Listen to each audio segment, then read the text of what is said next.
Whoa, there's the little mouse mobile. There's my little hatchback. And I'm down here in Yakima, near Yakima. We got up at 4:30 yesterday morning. Drove down here 2 hours and then cut this whole field down. 3 of us chainsawed every tree out here. They had been pre-cut and got the brush out, tops out, but we have to make that final cut, and this is what's left, is a stick of firewood. But we have to make that final cut and make those decisions about where that graft's going to go, where that cut needs to be. We're kind of working around the knots and things like that, plus just getting orientation right for the grafts. So we knocked it all down yesterday and we started grafting at 7 this morning. I'll walk up here and show you how much we got done. And got some fellows out there doing some touch up on the paint. We'll walk up here and where we're going to start tomorrow morning. Kind of look back over what we did today. It's kind of overwhelming when you look up these rows and see how, I mean, they just go further than we can even see, and it's kind of daunting when you see how much is out here to do. There's about, turns out there's a little more than I thought on this job. There's about 7,000 trees or a little more. Putting 4 grafts on each one. We did over 1,000 trees today. We did about 1,200 trees. And Victor and I cut and placed, cut our own receiving slots, and then in the tree, 4 of them, and then cut and placed 4 grafts on each tree. He and I did about well over 5,000 grafts today. And that might not impress you, but it sure does me. And we sleep real well at night,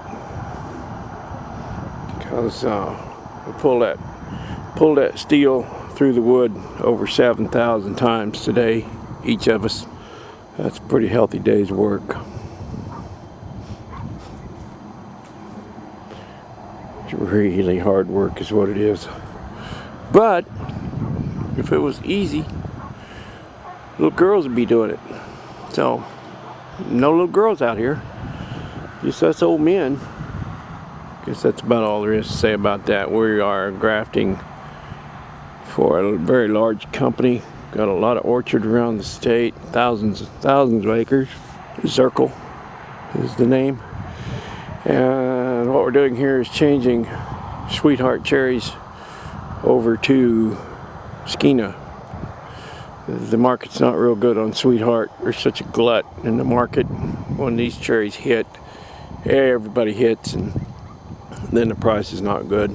So we're grafting this over to a variety that will come off at a little bit different time in the season. And what happens is everybody decides to do that, and then they, try to dodge the glut, and then they create a new glut and then have to do it all over again. So I guess that keeps me in business. You can probably tell by my voice, I'm tired. I'm gonna go to the motel and crash. So that's about it. Maybe I'll shoot a little more when we get this thing wrapped up. See ya. Victor's up there at his office taking care of some paperwork. That little white building there, that's his office. Okay, I'm gonna get my little mouse mobile and get out of here. Fortunately, the motel is only about 5 minutes from the field. That makes it really nice, because we get to have biscuits and gravy in the morning before we come out here. Okay, gracias, Jorge. Hasta mañana. Well, this is what 7,000 tree grafting job looks like. Actually, this is probably only about 5,500 here. There's some more that are over the hill, and there's some more up over this hill. There's some grafters there. There's there's old Victor. And I was telling my son how many grafts we put in here in a day, and Victor and I said, we're not very smart, but we sure are fast. He said, well, you only have to be one of those, so we know which one we are. Anyway, I just thought I would show you the view from my office today.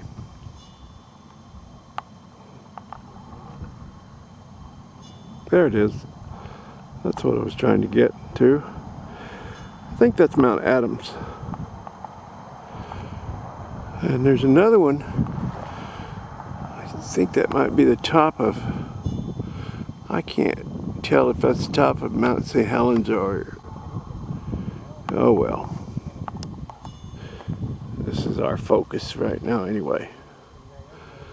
We've covered a lot of ground here in 3 days. We've got another little block to go to, plus a neighbor come by and wants us to do 1,000 for him while we're in the area. So that'll take us about a day and a half. If we had it all cut down, the wood cut up, it'd be 1 day. But we got to train some guys. Everywhere we go, we kind of have to train a support crew for the taping and the painting. I don't bring my own guys when I'm out of town. I don't want to pay motel bills. It's expensive to train people, but it's less expensive than booking a whole bank of motel rooms. So that's how we do it. Anyway, as Chevy Scrounger would say, guess that's about it. Well, I've been out on the road working for a week. I just got home today, and this is a sad situation here. This project is mothballed until I get done with my season. But that's okay. You got to work before you can play. And here's a couple of tired old grafting rigs. They've been out working pretty hard too. And I've had Brown working on a project while I was gone, so he also delivered some supplies to me when I was down south. See what he's got going on here. By golly, I think he got it stabbed. That motor we had on the stand, as it turns out, had a big crack in the block. Not sure I can see it.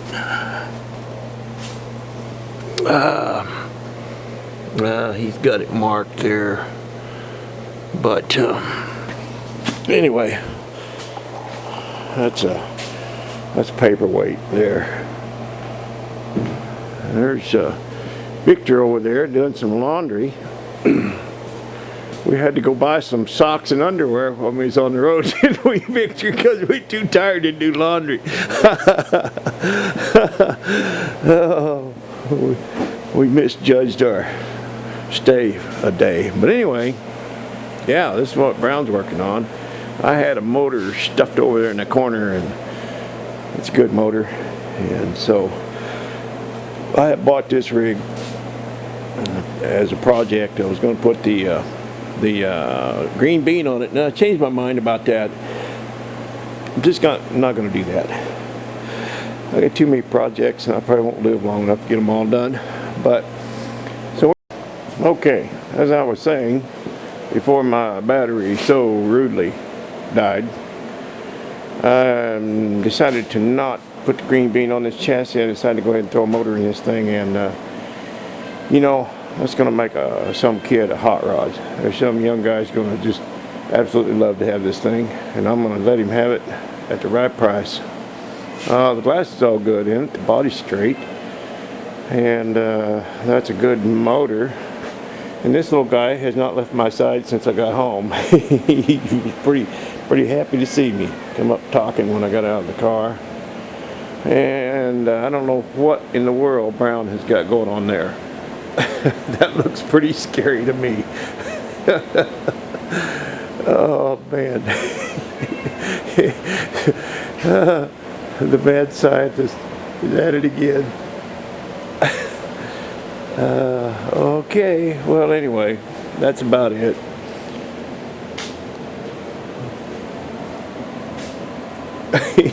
You go, Brown. Just have a good time, man. All right. That's enough. We got a lot to do tomorrow. Gotta go get a shipment of paint. Gotta go look at a couple of jobs. Gotta get some other supplies picked up.